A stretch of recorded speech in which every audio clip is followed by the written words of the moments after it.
গতকাল উনি বলেছেন বাংলা উত্তরপ্রদেশের থেকেও বেশি ভোটে আমি বাংলায় জিতব, বিহারের থেকেও বেশি ভোটে জিতব। তার মানে কি উত্তরপ্রদেশে হারবেন, বিহারে হারবেন?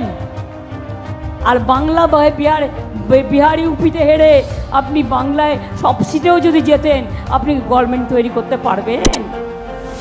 পারবেন? চ্যালেঞ্জ রইল নরেন্দ্র মোদী, চ্যালেঞ্জ রইল। রোজ মিথ্যে কথা বলে বিজ্ঞাপন দিয়েছেন, উল্টো পাল্টা কথা বলেছেন, তৃণমূল কংগ্রেসকে চোর বানিয়েছেন।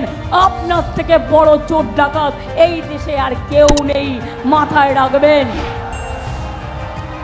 তৃণমূল কংগ্রেস যদি চোর হয় আপনি এভিডেন্স দিয়ে প্রমাণ করুন। আমি আপনাকে বলছি, কারণ পিএম কেয়ারের টাকা কোথায় গেল? পিএম কেয়ারের টাকা গেল কোথায়? নোটবন্দির কালো টাকা গেল কোথায়?